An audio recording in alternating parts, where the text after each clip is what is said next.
माजी खासदार राजू शेट्टी यांच्या नेतृत्वाखाली पुणे बेंगलोर महामार्गावर 2 तास चक्काजाम आंदोलन करून शेतकऱ्यांनी शक्तीपीठ महामार्गाला कडाडून विरोध दर्शवलाय।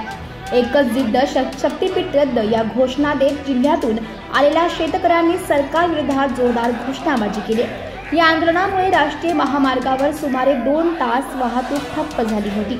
त्यामुळे प्रशासनाने पर्यायी मार्गाने वाहतूक वळवली। काहीही झालं तरी वडिलोपार्जित सांभाळलेल्या जमिनी महामार्गाला देणार नाही असा निर्धार शेतकऱ्यांनी व्यक्त केलाय। आंदोलनादरम्यान संतप्त शेतकऱ्यांनी पंचगंगा पुलावरून नदीत जलसमाधी घेण्याचा प्रयत्न देखील केला। मात्र बंदोबस्तावेळी असलेल्या पोलिसांनी शेतकऱ्यांना वेळीच अडवल्यानं मोठी दुर्घटना टळली आहे। यावेळी परिसरात पोलिसांचा मोठा बंदोबस्त तैनात करण्यात आला होता।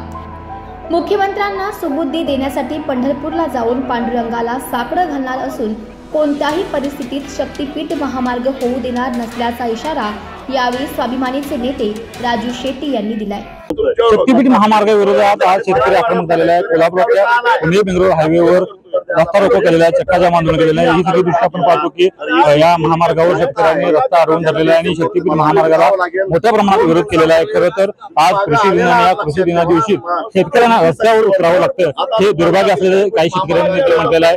माजी खासदार राजू शेट्टी यांच्या नेतृत्वाखाली हे आंदोलन सुरू आहे आणि आता आपण ही सगळी दृष्टी पाहतो की मोठ्या प्रमाणात शेतकरी ऐकवटलेले आहेत। शक्तीपीठ महामार्गाविरोधात जोरदार आंदोलन सुरू आहे, जोरदार घोषणाबाजी करत सरकारचा निषेध देखील करण्यात आलेला आहे आणि याच पाठीमागे मोठ्या प्रमाणात देखील तैनात करण्यात आलेला आहे। आपल्यासोबत राजू शेट्टी देखील आहे। काय सांगाल तुम्ही उतरायला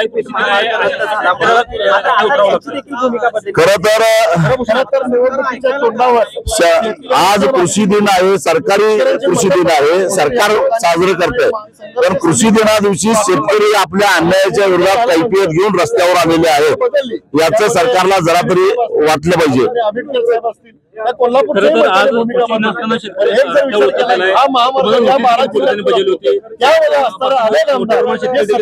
अशा नोटिसा यापूर्वी सुद्धा आमच्यावर बजावलेल्या आहेत। एवढेच काय, याच रस्त्यावर आंदोलन केल्याबद्दल माझ्यावर खुनाचा गुन्हा दाखल झालेला आहे, म्हणून काही आम्ही मागे हटत नाही आहे।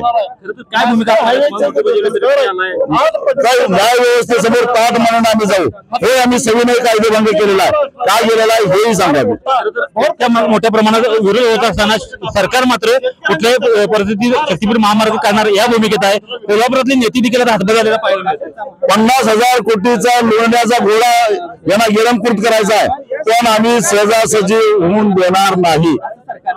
कोल्हापुरातले महायुती नेते देखील हातभार झालेले पाहायला मिळतात, कारण विधानसभेच्या पूर्वी अधिसूचना रद्द झालेली देखील केवळ लोकांना फसवण्यासाठी, दिशाभूल करण्यासाठी रद्दचं नोटिफिकेशन काढलं आणि पुन्हा त्यांनी सर्वे चालू केलेला आहे।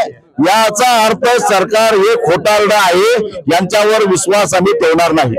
एकीकडे शेतकऱ्यांना विरोध असताना दुसरीकडे मात्र शेतकरी काही सह्यांच्या माध्यमातून किंवा समर्थन देताना पाहायला मिळतात। यात हे सगळे भामटे लोक आहेत, त्यांचा किती प्रत्येकानं आपापलं किती जमीन देणार आहेत त्याचे आकडे जाहीर करावेत, आपला गेट नंबर जाहीर करावे, मग कळेल की हे भामटे आहेत का कोणी आहेत ते।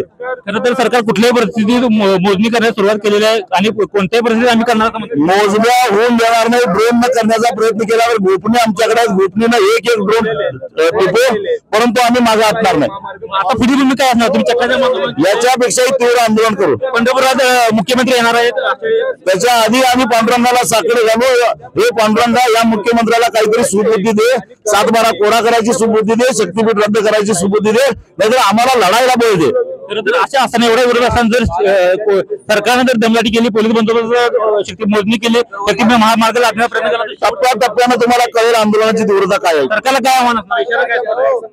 आता यातल्या आज 12च्या 12 जिल्ह्यातल्या शेतकऱ्यांनी रस्त्यावर येऊन आपली ताकद दाखवली आहे, यातनं शहाणपण शिका, अन्यथा परिणाम भोगायला तयार राहा। आपण बघितलं की इतक्या मोठ्या प्रमाणात शेतकरी ऐकले शक्तीपीठ महामार्गाला विरोध करताना सरकारने दमदाटी केली, तर मात्र मोठ्या प्रमाणात या शक्तीपीठ महामार्गाचा विरोध करू आणि वेळ प्रसंगी कायदा हातात घेऊन या शक्तीपीठ महामार्गाचा विरोध करू, मात्र कोणत्याही परिस्थितीत शक्तीपीठ महामार्ग होऊ देणार नाही अशी भूमिका राजू पाहायला मिळते।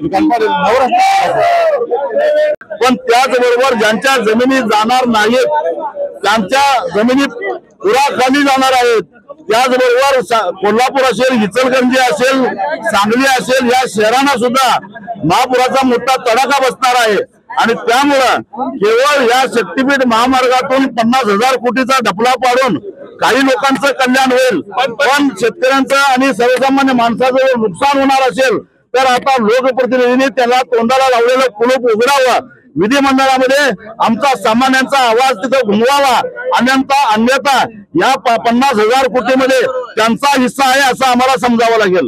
ज्यांचं समर्थन आहे त्यांची जमीन कुठल्या गटातली जाते ही यादी जाहीर करा, त्यांचे गट नंबर जाहीर करा आणि मग हे शेतकरी कोण आहेत ते आम्ही समजू।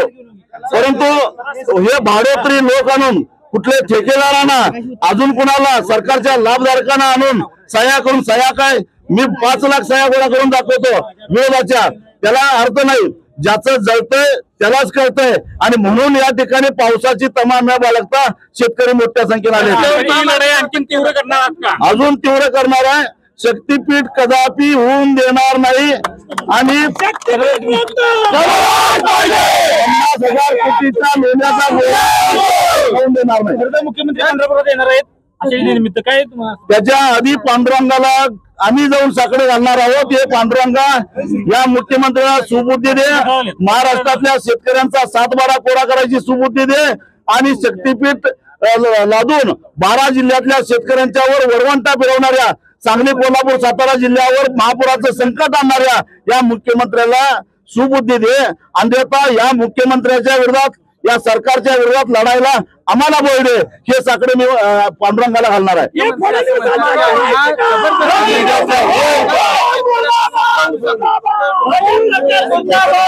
मुख्यमंत्र्यांनी सुद्धा अनेक वेळा आंदोलन केलेले आहे, त्याचं भान त्यांनी ठेवावा।